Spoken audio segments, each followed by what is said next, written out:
अब जिंग यांगलैन से माफी मांगते हुए वहां से जाने की इजाजत मांगता है और वहां से चला आता है। अब बाहर देखता है कि शेंग अपने बेटे जिन के साथ आया होता है और जिंग को देखते ही कहता है कि चेंजिन, जिंग को तुरंत ही मार दो। वही चिंताई भी उससे कहता है कि ब्रदर आप हमारा बदला लीजिए इससे। अब चेंजिंग अपने स्वॉर्ड निकालते हुए जिंग की तरफ इशारा करते हुए कहता है कि तुम्हें आज सारी चीजों का एक्सप्लेनेशन देना होगा।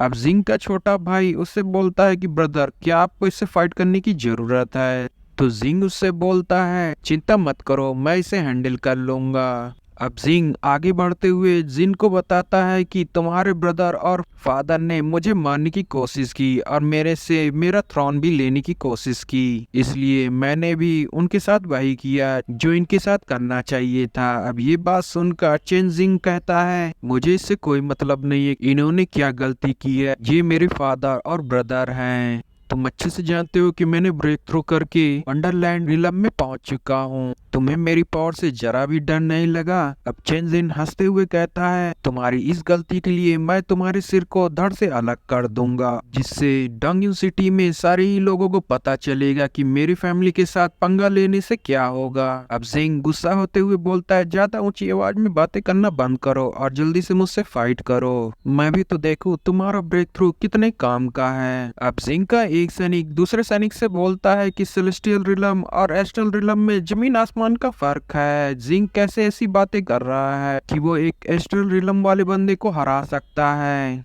अब चेंजिन अपनी पावर एक्टिवेट करके जिंग के ऊपर अटैक कर देता है, मगर जिंग अपने ऊपर एक बैरियर बना लेता है। तभी कियांगलान आकर उसके इस अटैक को खत्म कर देती है, जिसकी वजह से चेंजिन काफी दूर जाकर गिरता है। अब कुआंगलान वहां पर आकर खड़ी हो जाती है, जिसे देखकर चिंताई की आंखें फटी की फटी रह जाती है। वही चेंजिन उसे देखकर कहता है आखिर तुम कौन हो। अब ये बात सुनकर कुआंगलान कहती है तुम्हें ये जानने की कोई जरूरत नहीं है कि मैं कौन हूँ, तुम जिंदा इसलिए हो क्योंकि तुम ड्यूक जियांग की डिसाइपल हो। और ऐसा कहकर वो अपनी एनर्जी रिलीज करती है और कहती है तुम अपने लोगों को यहाँ से लेकर चले जाओ और दोबारा चेन फैमिली में मत आना।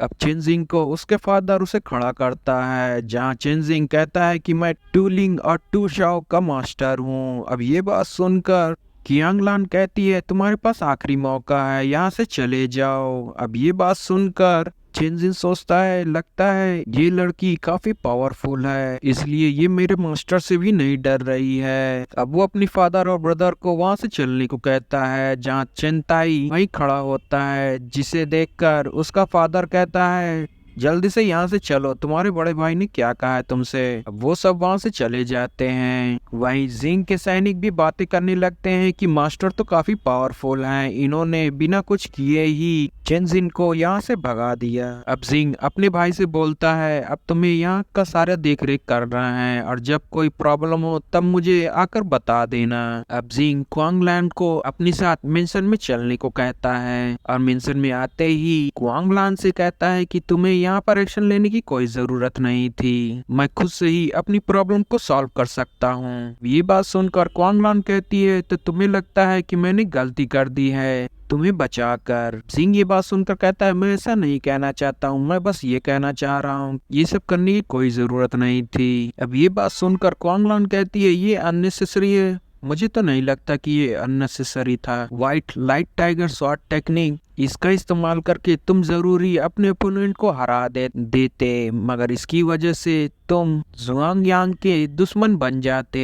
क्या अभी भी तुम्हें लग रहा है कि मैंने गलती की है। अब ये बात सुनकर जिंग कहता है आखिर तुम्हें ये सारी चीजों के बारे में कैसे पता चल गया। अब क्वांगलान कहती है मुझे यही नहीं पता बल्कि मुझे उस ड्रैगन के बारे में भी पता है कि तुमने उसे अपने जोडैक स्क्रॉल में कैद कर लिया, जैसा कि मुझे लगा ही था कि तुम्हारे पास वो जोडैक स्क्रॉल है और मैं वो पहली लड़की हूँ जो इसके बारे में जान गई हूँ। ये बात सच है ना। अच्छा हुआ कि ये बात मुझे पता चली, वरना अगर ये बात किसी और को पता चलती तो 10 में से 9 लोग तो तुम्हें मार ही डालते इस ट्रेजर के लिए। मैं तुम्हें एक एडवाइस देना चाहती हूँ, जब तक तुम किसी बहुत बड़ी मुसीबत में ना पड़ जाओ तब तक अपनी इस टेक्निक इसको इस्तेमाल मत करना, वरना तुम बहुत बड़ी मुसीबत में पड़ जाओगे। अब जिंग ये बात जानकर कहता है, इसीलिए तुमने मेरे अटैक करने से पहले ही चेंजिन को दूर कर दिया था। अब क्वांग लान बोलती है, एंशिएंट स्टार गॉड टेक्निक के बारे में ज्यादा लोगों को मालूम नहीं है। अगर ज्यादा नॉलेजेबल लोगों को इसके बारे में पता चला तो वो तुम्हारे लिए परेशानी खड़ी करना स्टार्ट कर देंगे।